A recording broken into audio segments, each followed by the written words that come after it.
All right, we are live. Here is the link. Oops. I always go to hit the share screen when I mean to hit the chat button. Well, not always, but often.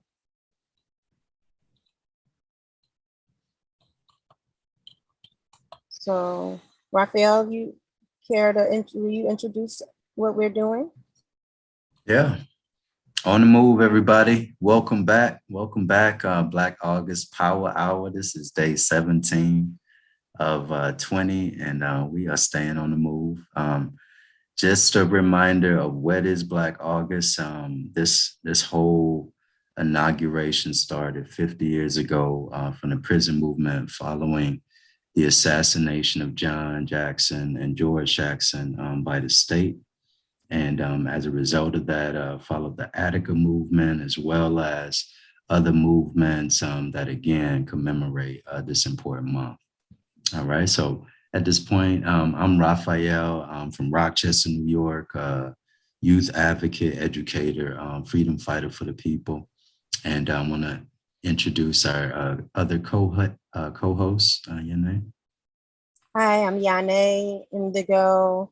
I use she, her, and us, we pronouns, and I am so-called Philadelphia, part of Lenape-Hoking territory.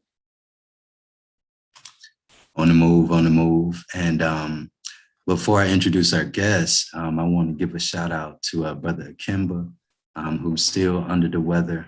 Yes, want to consistently extend good vibes and warm spirit and good health to the brother. And so everybody keep him in your thoughts and your prayers. And Kimba, we hope to have you with us sooner than later. All right. And we have a special guest joining us today who's going to be facilitating our reading for Blood in My Eyes. Crystal Strong, do you want to introduce yourself, Crystal? Peace, everybody on the move. I'm Crystal Strong. I am an organizer and a scholar based here in Philadelphia. Glad to be here. All right, it's a pleasure to have you here in the space, Crystal. And welcome to all of our other consistent comrades who've been with us, Emily, Al, Suzanne, staying down, continuing to work on our bodies and our minds as we commemorate Black August. All right, so at this point, we're gonna have I'll go ahead and give you guys our structure for the day. We talked about it briefly. First, I'll lead us in a bit of some stretches and sort of abbreviated exercise from our usual, okay? Secondly, I will take a short break, and then after our short break, we're gonna allow Crystal to lead us in our reading. And then at some point, we want to get people's takes and thoughts about our act of solidarity yesterday with the emergency rally for Russell Maroon Schultz. And we know that a lot of comrades were there in spirit, present, and we decided to, change our schedule yesterday to attend live stream. And some folks like Yane, Black Medusa were present. And so we definitely want to hear people's take about your experiences of the events. All right. So at this point, let's go ahead and jump right into our stretch and our abbreviated exercise. All right. We're going to do this for about 5-10 minutes, about 5 minutes.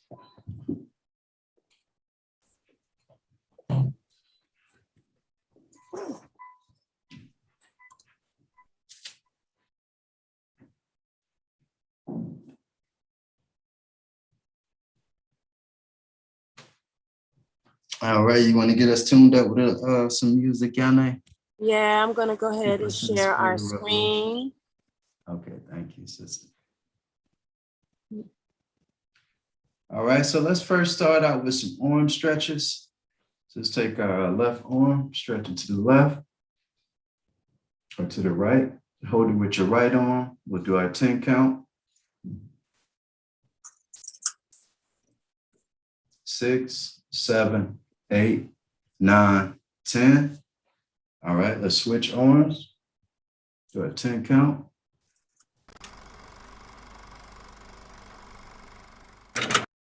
6, 7, 8, 9, 10. All right, let's go over the head. Left arm, hold out with your right elbow. 10 count.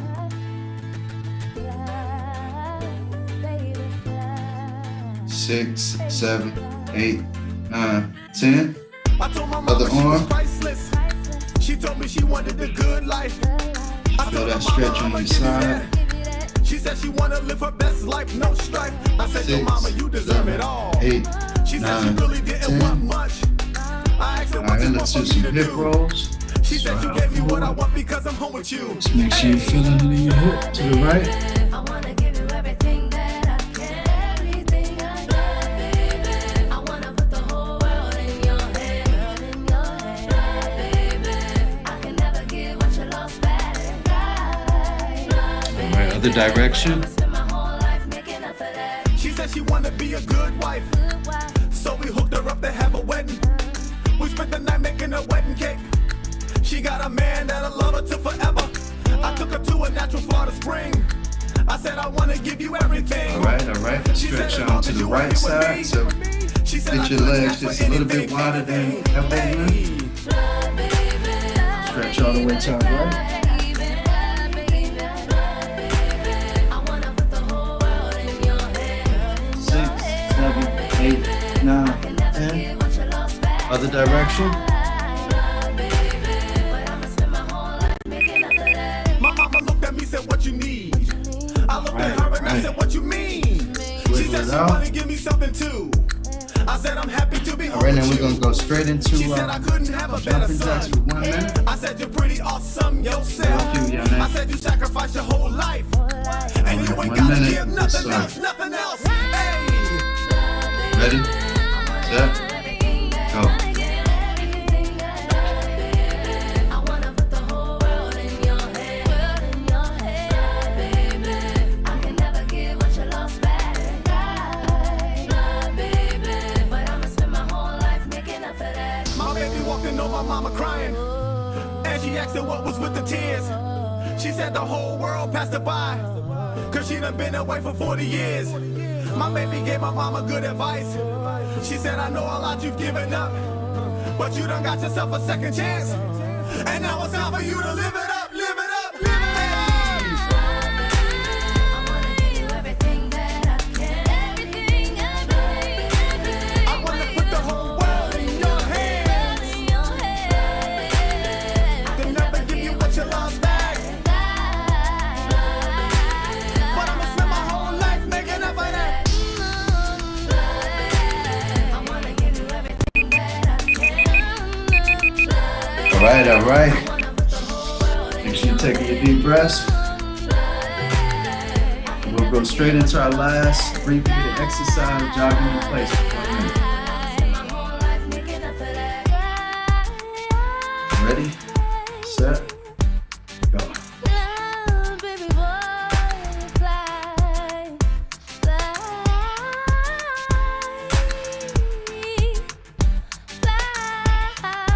baby boy, fly.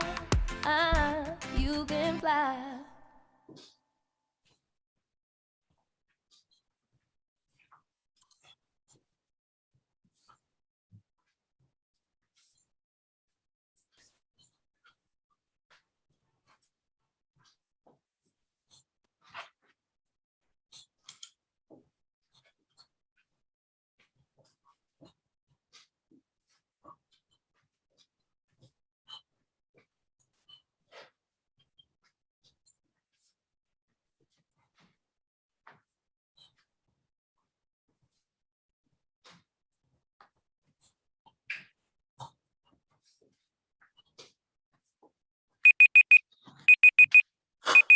All right. All power to the people.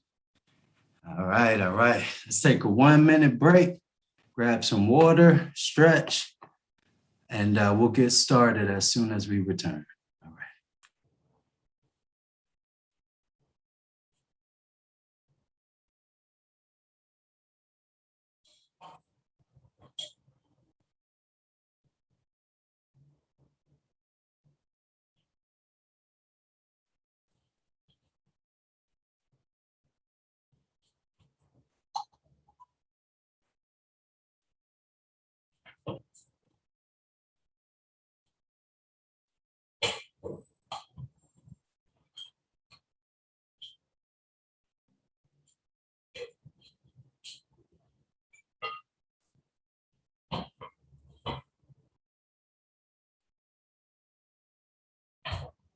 What gangsta wearing?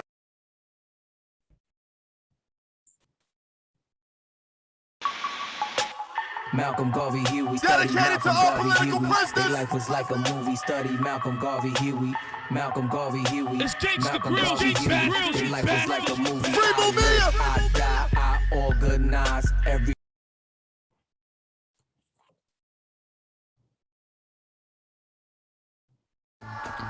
Your favorite casino is heading into overtime with all new exclusive Eagles games only at Unibet. Experience thrilling Eagles Blackjack and the first ever Eagles slot game. Don't wait. Download our app or visit pa.unibet.com and join 14 million players now to get $10 free.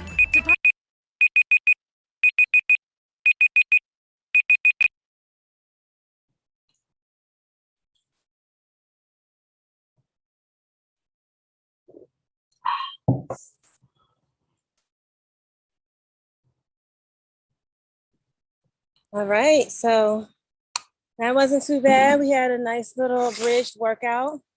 And so we can shift right now into a quick discussion just to see if there was anyone here who had the opportunity to observe, so we know that yesterday we decided not to follow our typical program or our usual program, because ultimately what we're here to do is to learn and strengthen ourselves for our fight, our radical revolutionary fight. And so we cannot, and we do not want to keep this in some sort of ideological place and miss opportunities to actually practice, our radical principles. And so when the community was coming together in order to support our big brother, our Baba, brother Russell Maroon Schultz, and to speak out against the denial of his compassionate release, but also to offer just positive energy and powerful energy, spiritual energy collectively to him and against the system. We decided to join in that. And so Medusa and I were able to attend. We're here in Philadelphia, so we shifted and we went to this. And some others among you may have been able to watch the live stream. And we wanted to just take a few minutes to process what we experienced yesterday. And so I know Medusa was there, but wondering if there was anyone here who was able to watch the live stream. I did. Okay, great, Suzanne, you were able to watch it. Emily, were you able to? 1 second, Suzanne, I want to just see who watched it, and then we can also talk about it. Raphael, you were able to watch it. Crystal watched it. And Emily, were you able to watch it? I was. Awesome. Okay. And Al, I know already that you weren't able to watch it. Or maybe, did you end up watching it, Al? No? Okay. All right. So great. So most of us here had some connection to that activity. And so now I would like to open up to just hear what some people's thoughts were as it relates to both the activity itself and our decision to switch our program and make this change. So I know, Suzanne, that you had something you wanted to say. We can take a stack. Is there anybody else who would like to be on stack? Okay, so go ahead, Suzanne. What were you going to say? I was very glad that this workshop, Zoom, was not exactly canceled, but its focus was transferred into Philadelphia and that activity, because I was very torn beforehand about which to attend. And when I got on and I heard that it was being switched, I was really happy. And I think it's a political statement that's important, that, you don't get caught up in routines or particular procedures when something as important as yesterday came up. And Russell Moonshotz's, the deadly decision of the state that it warranted switching routines. We don't get bogged down in routines. So I was very glad. I was going to say that no matter what today, that I was glad that decision was made. I appreciated it. Thank you. Does anybody else have any comments regarding either the decision or the activity itself? Please go ahead, Crystal. Yeah, I just wanted to add on to what Suzanne was saying, which is just to, reaffirm that, what is the point of our radical study if not to be translated to action, right? And, what is the point of Black August if not to continue and strengthen our fight for the freedom of our political prisoners, like the likes of, Russell Maroon Schultz. And so I think that was a principled move. But also hopefully the people who have been tuning into this platform who were able to transfer their attention to, the virtual live stream of yesterday's action, were able to see why, the teachings and centering and study, like why that has to translate into our direct action for our political prisoners. So I thought that was a principal move on many levels. Awesome. Thank you, Crystal. Jacqueline, welcome. We're just here talking today. I know I got your message and you were having trouble getting onto the live stream. And what happened was we decided, because of the emergency action in response to the state's murderous decision around Russell Maroon Schultz, we decided to shift and move into solidarity with that action. And so we had an abridged activity yesterday. So by the time you were trying to get in, we were probably over. And we encouraged everyone to watch the live stream if they couldn't attend. And so we're talking about that now.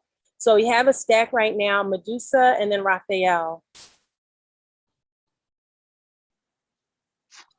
Oh, no, I was just in agreement with what Crystal said, just like the principal move in deciding that we are going to show up and support the very things that we're reading, the very things that we, just activating it on the ground. It's beautiful to be a part of, and to also a lot of that came out. And then just even shout out to what you were speaking about, just like that radical love and dedication and commitment to the things that we say we believe in. So, yeah. And I just want to welcome people to also comment as well on the actual, if there is any commentary on the actual content of the rally, that you're welcome to comment on that, as well as the decision that we made. Go ahead, Raphael. Yeah, I just want to start by giving a big shout out to Yane and Black Medusa. Their voices, their power at the event, it rang, volume just with what I experienced during the event. And so just want to make sure I acknowledge that.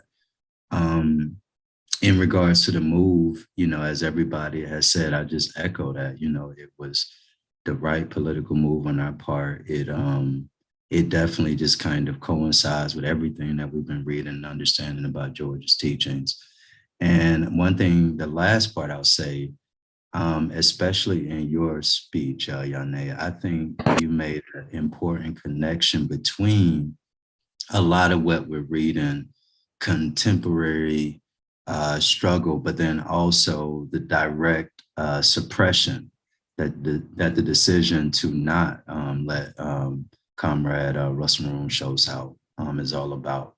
So I don't know, I really appreciated the way you kind of really highlighted and made those connections between a lot of what we're reading and how we have to move in a certain way going forward. So thank you for that voice. Go ahead, Jacqueline.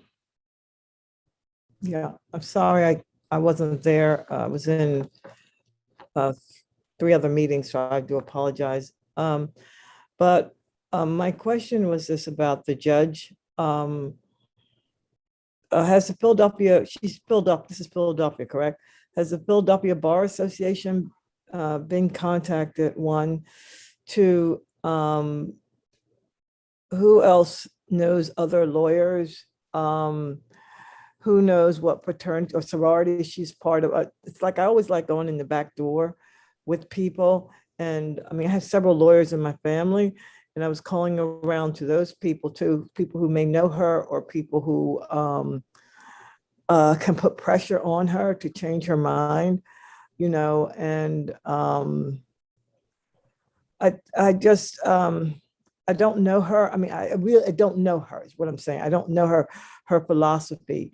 And I don't know I just know when my husband was in hospice, I mean, that's like, yeah, you could get out of hospice and get better, but still, I mean,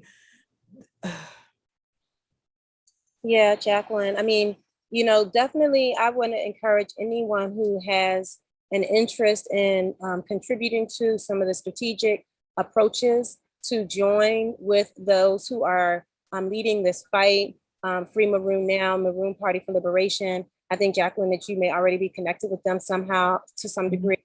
And also want to mention that Maroon himself did communicate as on any of us who watched the live stream or was there heard that he does want people to contact the judge and to be thinking outside of the box and this approach. And they said that she is a Christian and that she says that she's been praying for Maroon and for Maroon's redemption. And so we should be able to challenge, like, how is this something that you actually believe in, because you're not demonstrating that through your decision. So we certainly have the ability to have some of that that kind of engagement. Right now, we're not in a position to really shift this whole conversation into a strategic conversation around how to approach this, because there are people who are doing that work, and it would be best to have that in that conversation. At the same time, the importance of thinking strategically is noted, and we share the understanding of that. As we're getting ready to shift to going back to the reading, so that we have time to do that portion of the program, I want to just go ahead and give Raphael last an opportunity for his comment. I just wanted to echo what you were saying, Yane. I think all of us perhaps may have different strategies and formations to free our brother Russell Maroon Schultz, but I think the best place to really contribute those would be at those Monday, Thursday, sometimes Tuesdays meeting with the Maroon Liberation Party. And they're welcoming all of us to be part of that. I don't think anybody cannot, despite what thoughts, background, religion. So I just want to make sure, and I was just there last night too with them, and we did a dua to Russell Maroon Schultz, a lot of different spiritual, religious voices. So I really welcome folk, who have some different outside of the box ideas to do your best to try to join those spaces. So what we will do, we do update the YouTube description with details. And so we will add links to those. We'll get the links and add that to the description for the live. So anybody who watches this or anybody who's here even can go to that YouTube and be able to get that information. And if anybody has it or finds it while we're in here together and you drop it in the chat, I'll just update it while we're in here. Go ahead, Medusa, and then we're going to shift over to reading. I just wanted to make sure that maybe it shouldn't be so public, because if we're live streaming now, maybe the email or that conversation shouldn't be so public in case any antis are tuning in or whatever. Okay. All right, thanks for that. So now we're going to, if we all have consensus, I'd like to shift to us being able to go to reading the next pages of the book, Blood in My Eye. We left off at the very, very top of page 162. And so Crystal is going to read for us today. Excited for and lead our discussion, our follow-up discussion. And so excited for that. And we are ready to begin. All right, y'all, on the move and power to the people. We are, as Yane mentioned, starting on the top of page 162, which is in the chapter Classes at War, which is speaking to class struggle and also fascism, which are two very relevant themes to our existence in this moment. So I'll just get started. The German economy was already in ruins by the time the Reich expanded into Russia. This expansion itself was a symptom of the economy's death-directed lack of discipline. Its own internal contradictions and deceits destroyed it. An industrial, military-based economy must expand to live, must forcibly balance trade in its favor to survive. No amount of logic or dissent can influence the men who have vested interests in the life of such an arrangement. Only organized violence and armed struggle could have stopped them before they lost their minds and destroyed so many lives. The counterterrorism of the Socialist Party's vanguard in the proper direction of the people's consciousness could have changed the whole course of history over the last 50 years. Once fascism moves into its third phase in contrapositive mobilization, the psychosocial antithesis of lower class mobilization, insinuates itself technologically with weapons and control of the means of the people's subsistence, limiting their vision to their own personal short-term interests with propaganda and empty promises. Quote, only he who does not fear death of 1,000 cuts can then unseat the Führer. The United States was not existing in a vacuum when fascism first swept the Western world on the heels of two Great Depressions.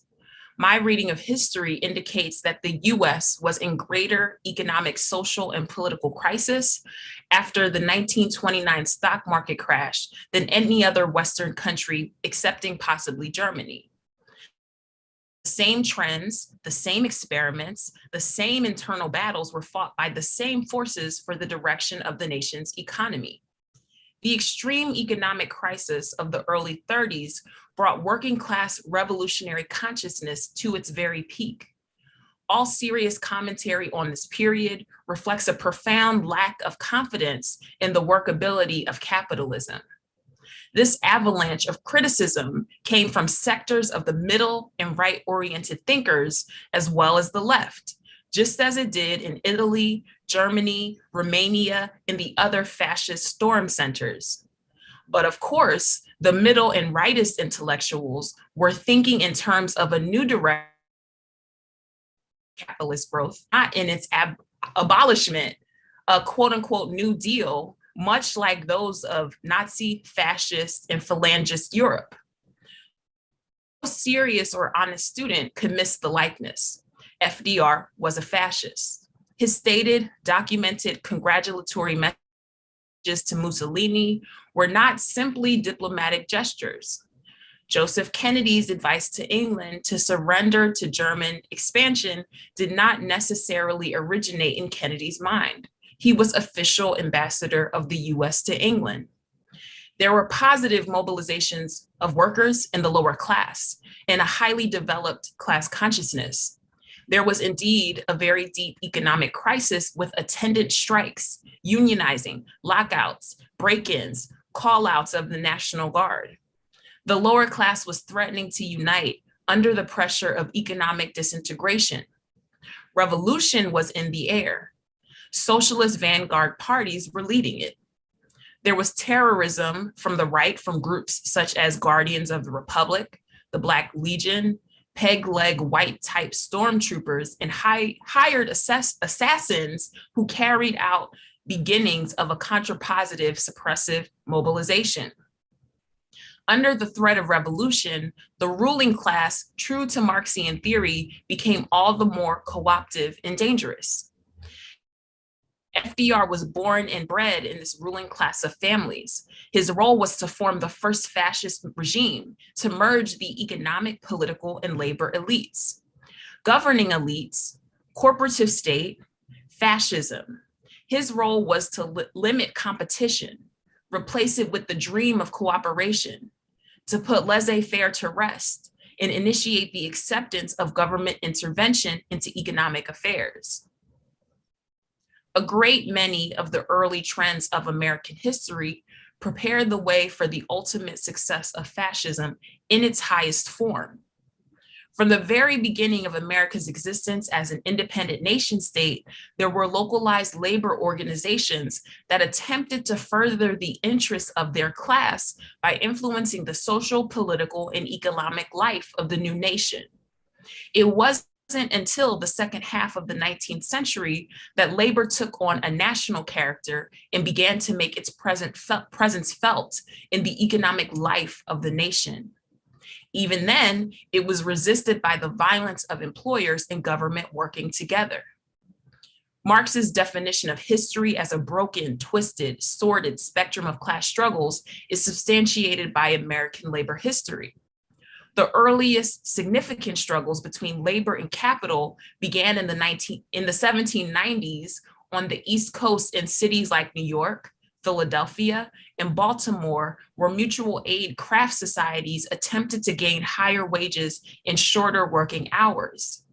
Resistance from employers and their backers in government to these mild organizational efforts forced the establishment of the first trade unions, the Philadelphia Printers Union, the New York Typographical Union of 1794, Journeyman Cabinet and Chair Makers of 1796. The first wage strike was organized by the Society of Journeyman Cordwainers, which are shoemakers, of Philadelphia. It lasted 10 or 11 weeks in 1799 and was broken by right-wing terrorist activity. The laying to rest of laissez-faire, the shackling of Adam Smith's so-called invisible hand, really began during the Civil War in the US.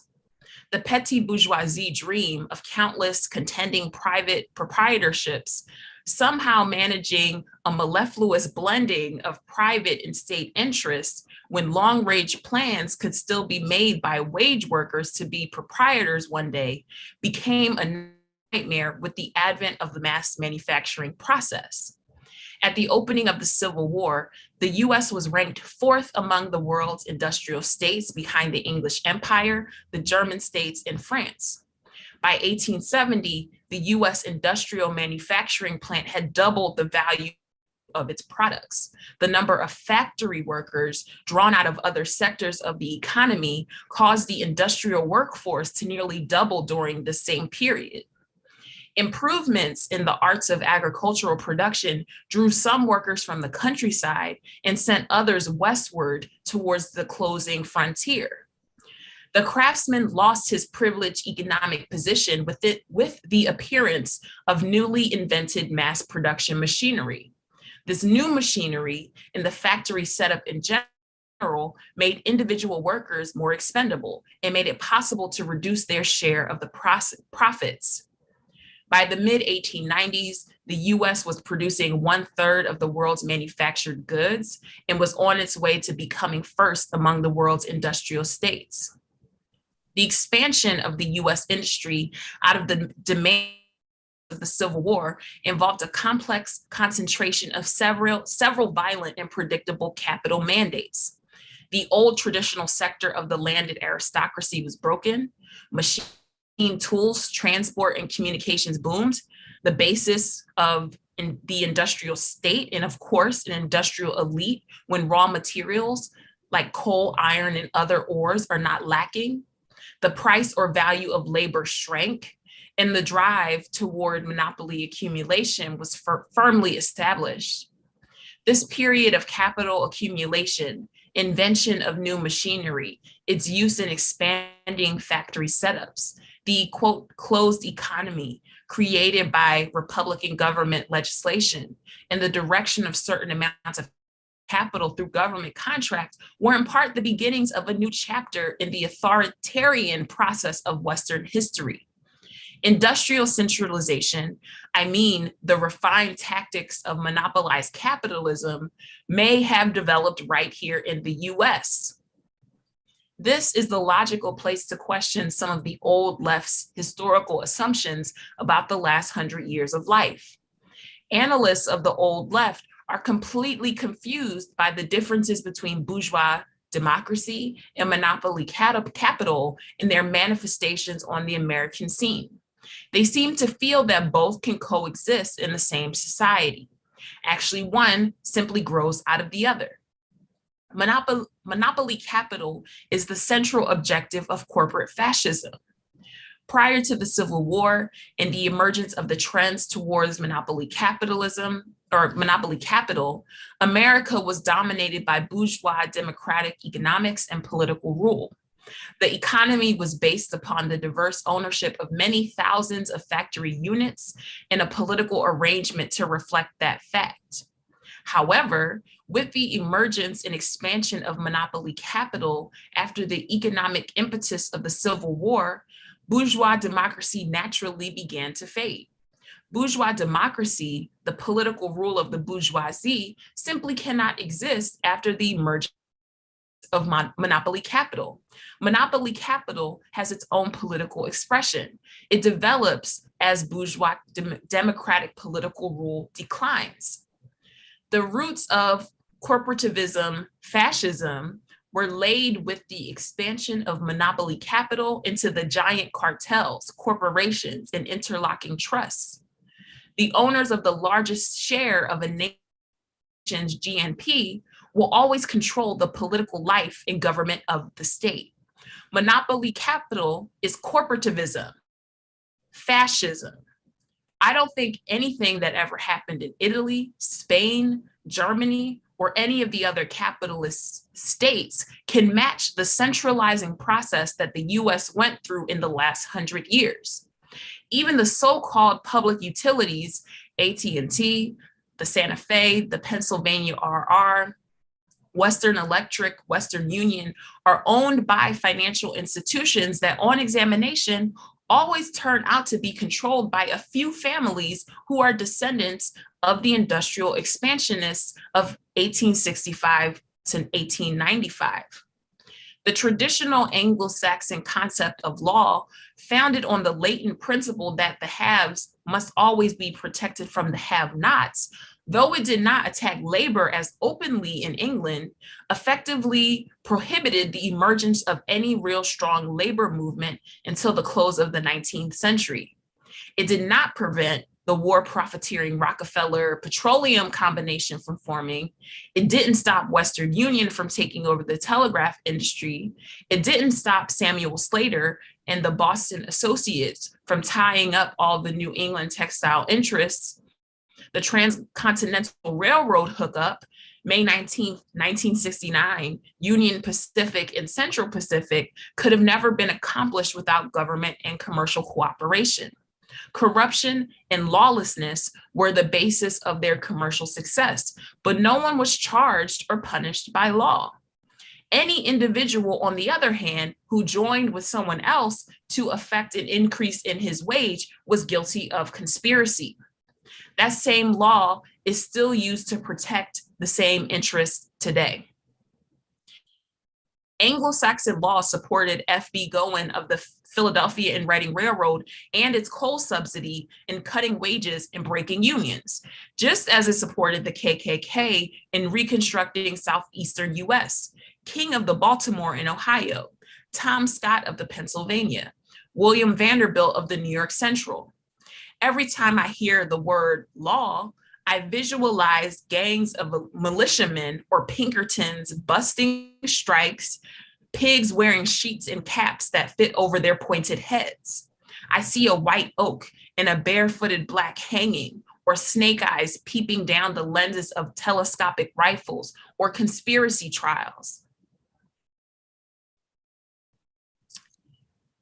One, this is a quote now from W. Reich's The Mass Psychology of Fascism. Point 1, mankind is biologically sick. Point 2, politics is the irrational expression of this sickness. Point 3, whatever takes place in social life is actively or passively, voluntarily or involuntarily determined by the structure of masses of people.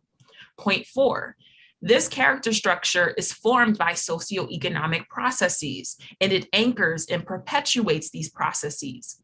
Man's biopathic character structure is, as it were, the fossilization of the authoritarian process of history. It is the biophysical reproduction of mass suppression.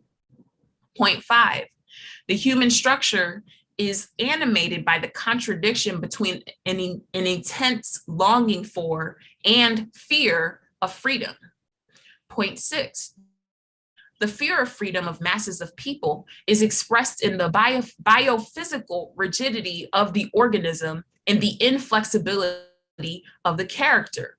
Point 7, every form of social leadership is merely the social expression of the one or the other side of this structure of masses of people. Again, this is from Reich's The Mass Psychology of Fascism. Revolutionary change always involves the complete alteration of the structure of property relations and the institutional substructures that support them. It leads from hierarchy to mass society. The ruling class in the US is composed of 1 million men and their families, the Rockefellers, Vanderbilts, Morgans, Mellons, DuPonts, Hunts, and Gettys, Fords, and their minions and dependents. They use their Ivy League universities and elite law schools as private schools for their offspring and as training grounds for their corporate hirelings. They rule with iron precision through the military, the CIA, the FBI, private foundations, and financial institutions. Their control of all the media of education and communication comprises an extremely effective system of thought control. At the time when this ruling class was forming 100 years ago, the International Working Men's Party supported strikes that asked only for reformist measures, although it was aware, even at that time, that reform was not the solution, and it quietly advocated the seizure of the materials of production. The dichotomy between the longing for true freedom and the fear of its responsibility was apparent even then. Early radicals excused themselves by claiming that they were, quote, exploiting the inherent contradictions of monopoly capital, unquote. They hoped that the masses would spontaneously awaken to the fact that capitalism had grown decadent. But capitalism reformed itself, apologized to no one, and went on to build a network of national and international centralization that stands unrivaled by any hierarchy past or present. Reformism is an old story in America. There have been depressions and socioeconomic political crises throughout the period that marked the formation of the present upper class ruling circle and their controlling elites. But the parties of the left were too committed to reformism to exploit their revolutionary potential. The latest round of capitalism reform, the latest redirection of its energy, was its highest and last form. The struggles of the 30s, 40s, and 50s completed the totalitarianization of the country and perfected the system of total mass social deception. I've had learned men tell me that controlled capitalism, monopoly capital, fascism, corporativism, or whatever your vernacular, is a form of welfare statism. This is precisely what we were intended to believe, that the political takeover by monopoly capital was actually an advance in the welfare of the common people. Even the old left promotes the lie that valid concessions have been made by the ruling class as if deceptively better working conditions and illusory wage increases were Marxism. A true Marxist revolution abolishes the wage system. The true welfare state would be the final and highest stage of social development, where the world and the state are one, where the material and psychological needs of the masses have been met and political regimes have ceased to exist. The New Deal and the resulting military-industrial complex as welfare statism, I swear I'll strangle the next idiot who repeats that line. All the ingredients for a fascist state were already present. Racism, the morbid traditional fear of Blacks, Indians, Mexicans, the desire to inflict pain on them when they began to compete in industrial sectors. The resentment and the seedbed of fear is patterned into every modern capitalist society. It grows out of a sense of insecurity and insignificance that is inculcated into the workers by the conditions of life and work under capitalism. This sense of vulnerability is the breeding ground of racism. At the same time, the ruling class actively promotes racism against the Blacks of the lower classes. This program, racism, has always served to distract the huge numbers of people who subsist at just a slightly higher level than those in a more debased condition. In the 1870s, the strikes frequently ended in anti-Chinese or anti-Black lynchings. It conforms to dual requirements of the authoritarian personality, conformity accompanied by compulsive sadism. Racism has served always in the US as a pressure release for the psychopathic destructiveness evinced by a people made fearful and insecure by a way of life they never understood and resented from the day of their birth. In the US, World War II was the principal cause of the total breakdown of the working class movement and its revolutionary consciousness, which had been built up by the crisis years of the 30s and all that went before them. Lesser attempts at suppression had been made prior to the war through the typical reformist policies of modern fascist regimes. The economy had been closed, banks regulated, deficit spending had been practiced on projects like TVA and CCC. The arms races that eventually culminated in the fascist military-industrial complex-based economy broke the economic ideal. Two conditions distinguish the successful establishment of fascism in this country. The old vanguard parties copped out and supported a nation-state ruling class war, which wasted the blood and energy of their proletariats. At the time, resistance to the war would have seemed like simple common sense. If Stalin gave the order to support the US war effort, he was a fool. In any case, the old vanguard support should have been for the people's struggle inside the US. I think this is where we stop, right? Yes. But Brother George Jackson is on a roll and I'm like fully dialed in. Yes, this was great. We're close. We have like 9 minutes till we get to the hour. We do often go allow ourselves to go over for maybe an extra 15 minutes in order to be able to have a fully robust discussion. But wanted to invite you, Crystal, to facilitate a discussion now of the pages, and you could start with whatever it is that was really exciting you, in particular in the pages that you read. Or if you want to just open it to others, however you want to facilitate. So maybe what I will do is to just direct us to a few places that jumped out to me as like just fire emojis. And maybe that could be an opening for us to kind of discuss them a little bit more. So I'm just kind of thumbing through the parts that I read. And I am thinking about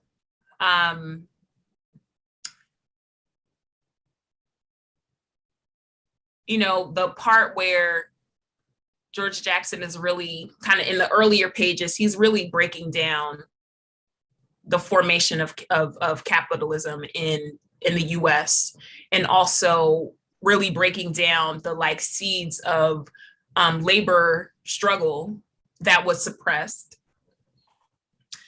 I thought that was really interesting, and he's like offering a counter history, like he's rewriting some or revising some of the history of capitalist development. But then the part that I really really appreciated was where, sorry, I'm just sort of going through a little bit, was when starting on page 169, he's talking about revolutionary change, and he's really making a case against reform, right?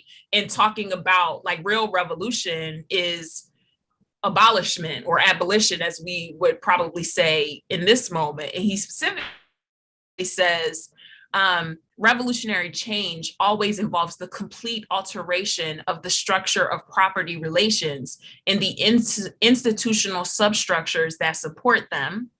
And then a little bit later, he says,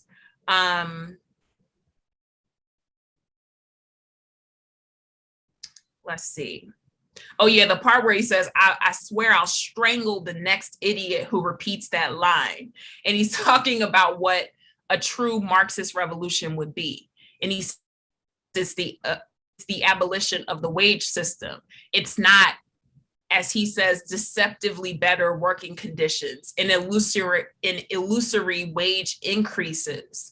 And so I would just love to know how like these words hit you all, particularly like the history part, or even just the part where he really clarifies for him what revolutionary change is and what it's not. Like, do you see resonances from the time that he's writing to the moment that we are in, or, you know, any other way that that might have hit you as we were reading together? I see Jacqueline is on stack, and I'll place myself on stack after Jacqueline. I would like to hear again. I'm very interested in really understanding. I understand it, but really understanding how this has been a systematic way of keeping us down. You mentioned there are a million families. Basically, there were a million billionaires who controlled everything from the Ivy League universities to all kinds of institutions that were basically their betterment, and that the poor and working class were basically there to support what their needs were. And then if the poor and working class got in their way, they used everything in their means to destroy it. And that Black people have been a buffer or as a tool to keep division, when the reality was, I've already known that we're not the problem. They were the problem. Okay. I think it's important to really stress what this system is, who rules it, who this 1% is. This is what that whole Occupy Wall Street movement was all about, you know, and that it's not that what I often feel, I'll say for me, is that I feel like I'm in a world where, yes, I've had the privilege of having very educated Black family and parents and so on and so forth, but it doesn't feel like a suit. It doesn't feel comfortable. I still don't feel home. There's so many things. And the reality is the system was never set up for me, for my kind, or people, you know, and that's something that really needs to be emphasized. Okay. Because I was talking to a young Black woman who's she's got a TV show and a bunch of other things.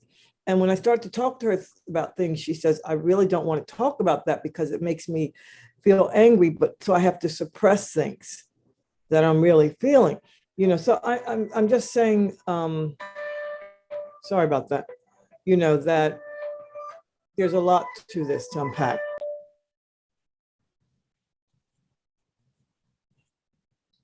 Thanks. So the stack now is me, then Raphael, and then Medusa.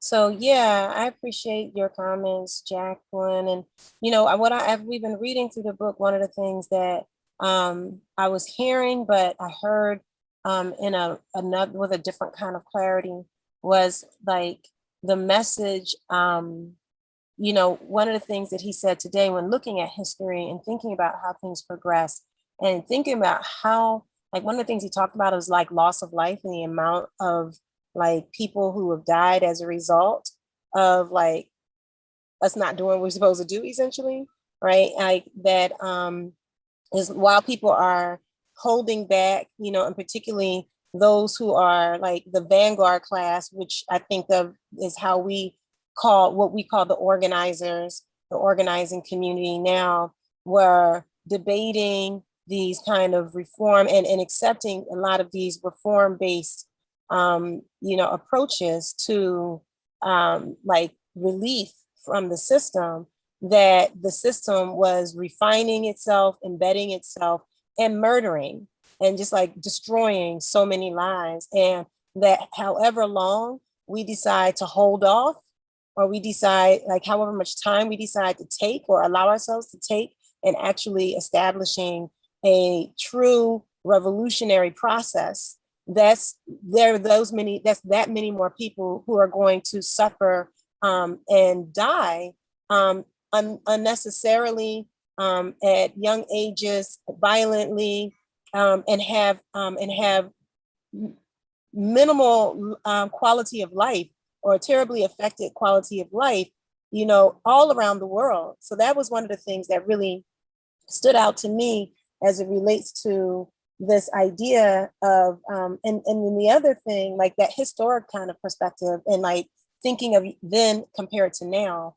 I mean, the other thing that also was standing out that Jacqueline also brought up was this like million people. And we think of like the 1%, and sometimes we think of like the people who like are in this kind of top class, at least me, I don't know what other people, but sometimes I think of them as being like a smaller number, right? Like a smaller number of people. But when you think about it from the place of those who, there is like a significantly smaller number of people who actually are like owning the shit, right? But then when you think about the fact that they do have to build an entire class of people who are actually running business for them, and they have another class of people that are part of the working class that are running violence for them, then, you know, it becomes, you know, it does become clear that, and you can begin to look and see like, who is it that we even may personally know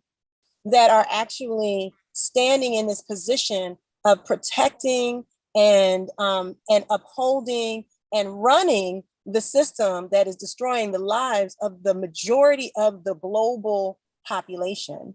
So those were the things that really stood out to me that I appreciated, and you know, my first thoughts in response to the pages and Crystal's prompts. Raphael, you were next on stage. Yeah, thank you for sharing that, Yane. I'll make a quick connection to something that everybody has kind of been mentioning. I'll go back to that revolutionary change paragraph.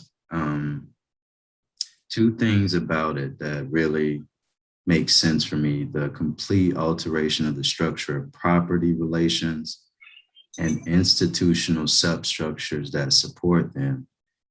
And that last sentence, I think, is really key. It leads from hierarchy to mass society.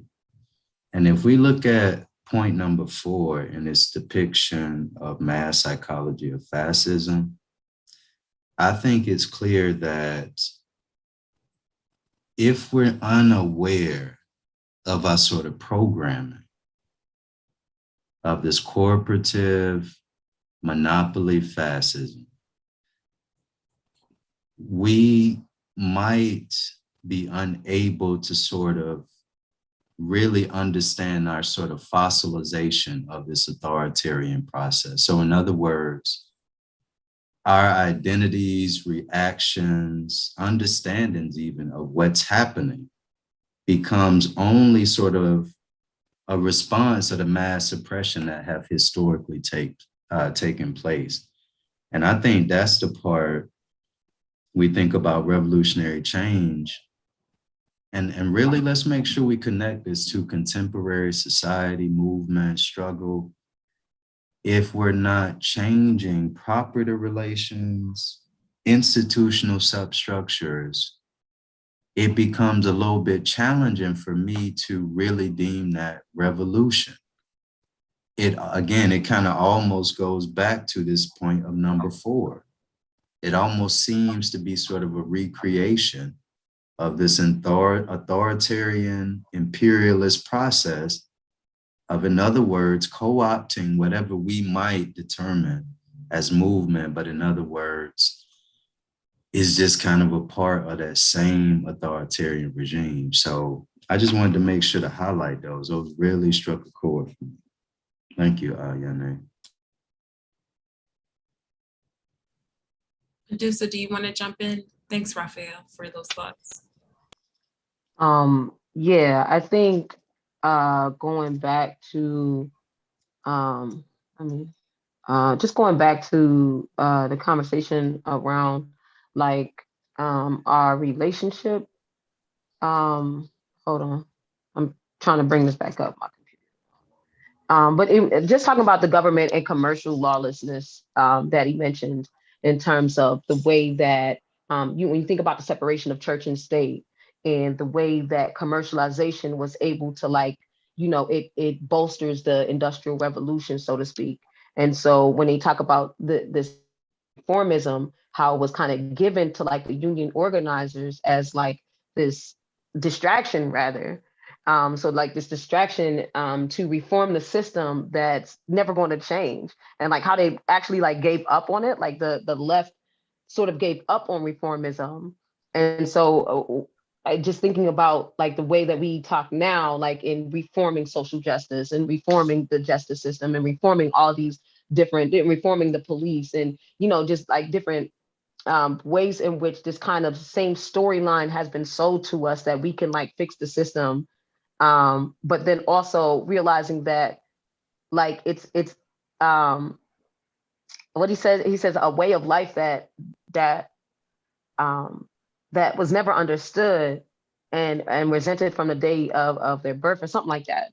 Like he said something like we've resented the system that we complicitly participate in, yet and still believe in this ideological utopia, if you will, that we can reform the system and that all of a sudden we're going to wake up and the system's going to like give us what we need to be like, sustained or self-determined or any of those things. So I just thought it was interesting to like kind of note the history of reformism, especially going back to what I was saying the other day was like about Bacon's Rebellion, like on how this thing kind of ties into like, oh yeah, we can reform, but deep down inside, we know that we're not actually going to change the system. It's built the way that it's intended to be.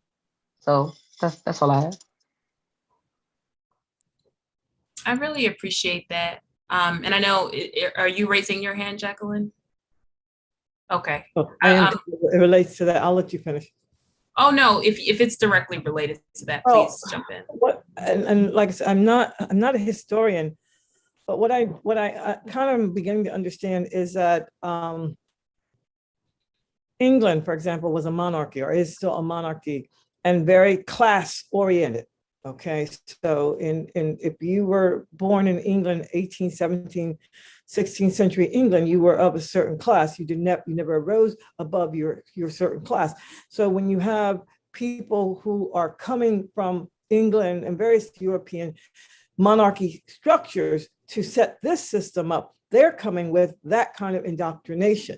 Okay, they may have come for their freedom, whatever that nonsense really meant, but they were really coming to set up themselves in charge, and they still had that whole kind of doctrination within them. I'm going to go back once again to the person who I'm doing my thesis on. I mean, they are the 1%ers. When I was in Connecticut, they had towns named after them. You have to understand this. They had in New Britain, where they set up their industry, which went worldwide. How do you have a charter town that is a white charter town that legally keeps Blacks out? How do you have a town where the people who are there, the white, poor Polish people, you set up a school system? The school system really, to me, was more like a reservation system so that you can get these poor working people thinking a certain way to work under your factory, whatever that nonsense was. Okay. All I'm saying is that, and this goes back to generational wealth, we're talking about a system that is so systemic in America that it is so deep. Okay, so that when you have a judge like her name Scott, right? This is a confused, conflicted Black woman who is highly educated, but doesn't really understand what's really happening. Okay, I don't know who's influencing her, but she doesn't understand. Okay, she really doesn't get it. And that's what I'm saying about situations. Russell Maroon Schultz is a victim of it. Mumia is a victim of it. We are all victims of it, and so it's like you have to begin to unpack the layers. It's more than just demonstrations. It's so much. It's so much. And that's all I have to say. I really appreciate that and appreciate just like the fire, you know, in how you express that. I will just say, as I kind of segue into where I was going to go, and I know we're kind of probably winding down in this moment, I actually am not convinced that the judge that we're talking about here is confused at all. I think that, you know, if we look at the section on the role of these elite institutions and, you know, these kinds of institutions as an entry point into the ruling class, I think she's probably very clear about what she's doing. And she's probably very clear about what her allegiance is to. And it's to the ruling class. It's to upholding the system that she is in a position to benefit from, right? And so this is the price of entry into that, right? The price of entry into being a part of the ruling class is suppressing the people who look like you, who you are actually in a position to like have a transformative role in. But when you are choosing to be a part of these structures, like this these are the kinds of compromises that are required of us. And so I'm sitting with that because I think in many ways that's a kind of indictment of so much of the way our society is organized and the kinds of compromises that we make as we are trying to navigate. But I think at the end of the day, part of what I'm really left with is the part where George Jackson is like, you know, those bullet points, those number of bullet points. And the one that I'm sitting with is this idea that we have an intense longing for freedom, but we also have a fear of freedom. And I think it's like absolutely brilliant to look at reformism and how embedded it is within the so-called compromises and incremental change that we think is doing some shit. Like to actually see that as an expression of a fear of freedom, I think is very important for us. Because the reality of the situation is, and he lays this out clearly, reformism is not doing what we think it's doing, right? The gains that we think we're making through reformism are illusions. And while we're doing that slick shit or these little things that we think are making our lives easier, it's, you know, providing more space for revolutionary change, the system is actually getting stronger through those reform measures. And so I just think being clear about that is super important because, you know, we keep finding ourselves back in the same place or in a worse place.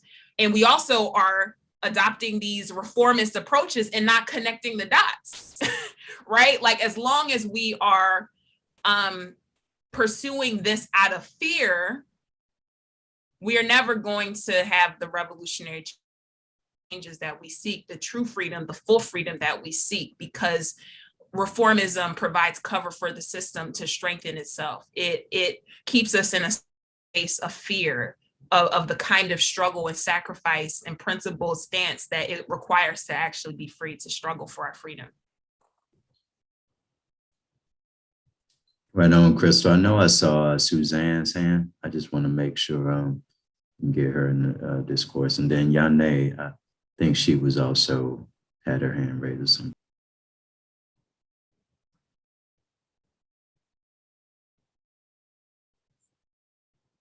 You want to jump in there, Suzanne? Oh, yeah, sure. So I think what I have to say, Bill's, is definitely connected to what Crystal is raising about reform, compromises of reform. But it's specifically about World War II and his analysis of World War II. So this comes up periodically in the United States, in US history, all the time. There's some people declare that the immediate threat is fascism. So this happened with Trump, for example.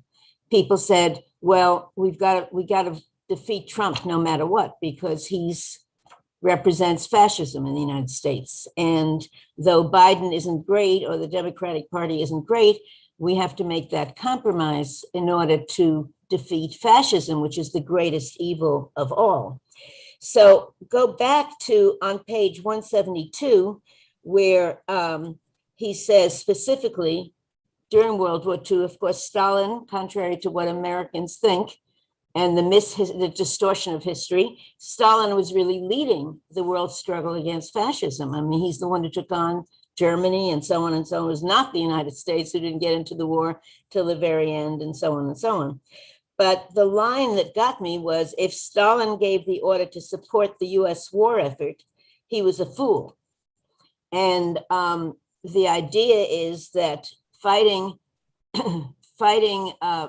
German fascism and ignoring what was happening internally in the United States was a disaster, because the fact is, at the end of World War II, the United States empire, the empire became super strong. World War II strengthened the empire. You know, I can remember that period when France and Great Britain were the dominant powers in the world in terms of Western fascism, Western capitalism. And there was the United States where, you know, so much destruction happened. The United States at the end of World War II is leading the struggle to maintain capitalism and so on. And that really goes contrary to what the Communist Party was arguing at that time, to what much of the left was arguing during World War II. And, you know, which I don't really remember that part, but I'm just saying what I've read, and that there was so much conviction. And Dave Dellinger, one of the leading anti-war figures in the United States during the Vietnam War, was a draft resistor during World War II. And there wasn't a time where I could see where he appeared somewhere publicly, and he was a very public figure, where he was not denounced and really questioned seriously for how could you have resisted the war effort against fascism.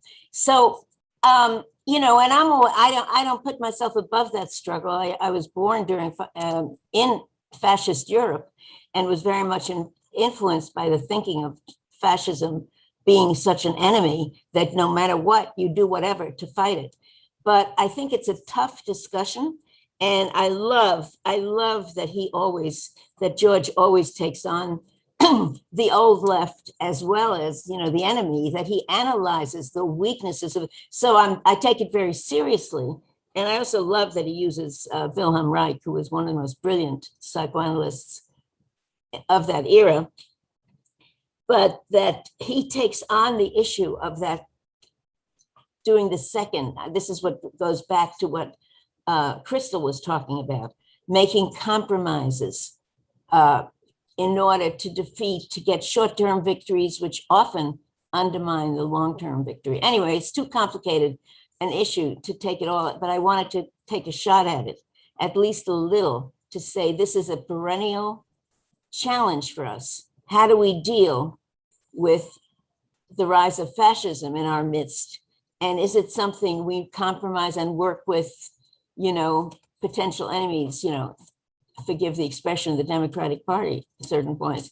And we've seen the horrors of what happens with that. So I'm not proposing it by any means, but it always comes up and we have to have a good answer. And I think George is saying Stalin would have been a fool if he said that. And Stalin did say that. Stalin didn't make those compromises. So maybe Stalin. Can I jump in? I'm finished. Thanks.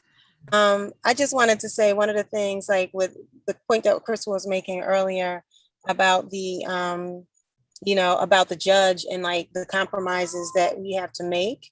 It's kind of made me, I was thinking at that time about like, if you have like cancer, like we don't negotiate with cancer cells and try to see like if they could be transformed into like healthy behaving cells. We just annihilate them and we destroy them. But we spend all this time, you know, identifying and trying to come up with like rationalizations for people who are acting out, you know, the needs or the interests of our enemies. And like, we do have to understand, as George consistently talks about, we have enemies and we need to know who they are and we need to target them. And then we don't compromise with them. He was very clear earlier in the book about the fact that once we have someone that we understand to be an enemy, then we have to treat them like an enemy. And so That was just, and when I say treat them like an enemy, I mean treat them like an enemy. They have ways that they treat their enemies. They go to war against our enemies. And so, and when they go to war ends in certain ways. War manifests and engages and acts out in certain ways. And so, we need to be positioning ourselves to be able to respond to our enemies as they are enemies. And so that, because right now, there's not even any kind of fear. Like there's no retribution. Like there's nothing, there's no consequence. So when you call, you have to tell them that it's 5.4 of war. Okay, thank you. And she said she wants you to talk. I'm sorry. Sorry. Okay. Speaking of enemies. All right. But yeah, sorry. There's just no consequence that anyone has to fear in response to anything that they do to any of, the people that we are here to serve and protect. And so we have to make our moves in order to do that properly. I did want to make a time check, and I'm sorry, like I've been in and out, but my dog got into some ant bait, and I'm just trying to make sure that she's okay. So I'm at a vet appointment at this time. But I did want to make it's 1:20, so I wanted to make note of that, and in case we wanted to start wrapping up.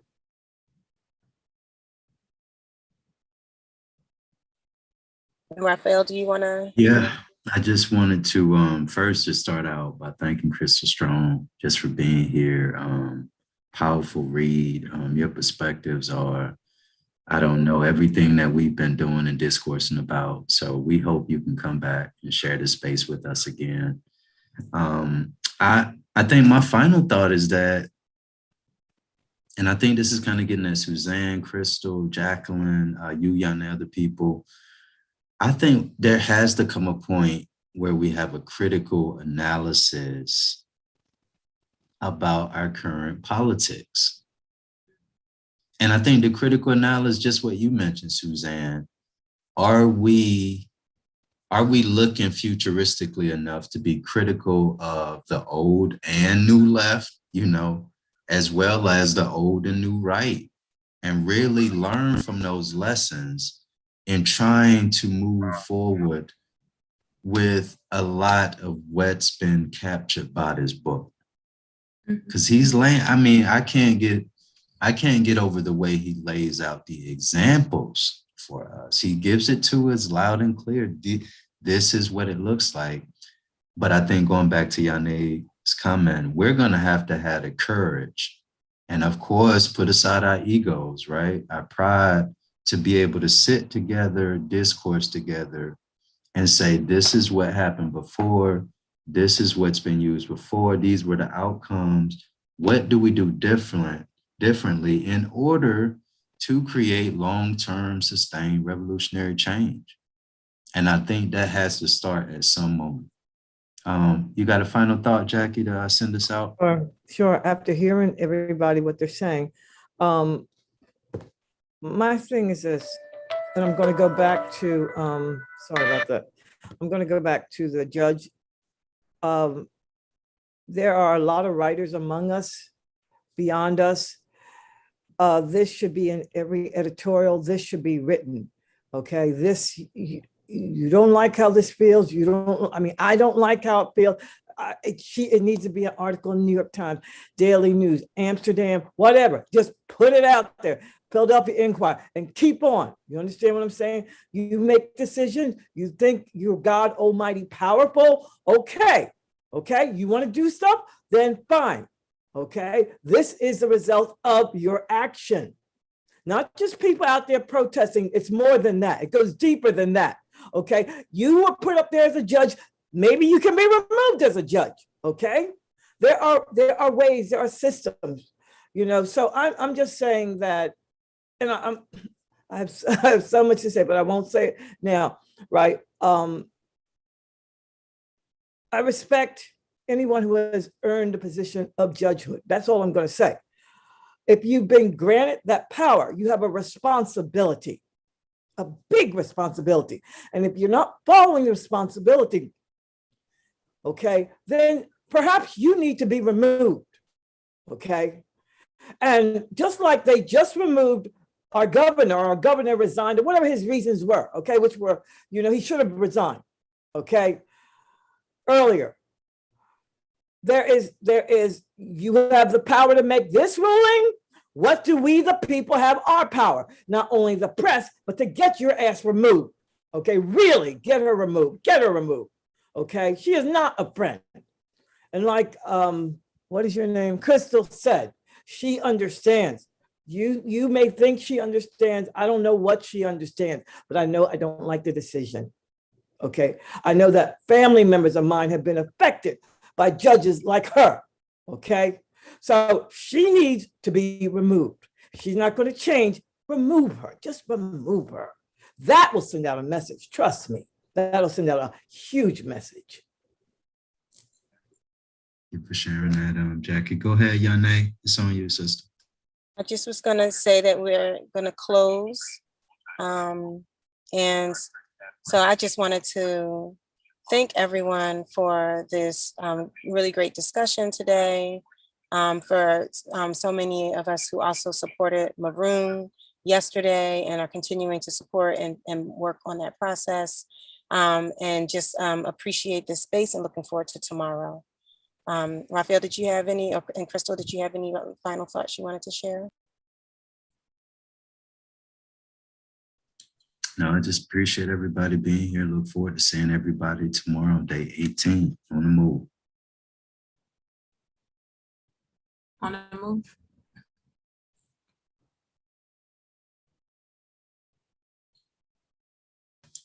All right, y'all. Peace and power. See you guys tomorrow.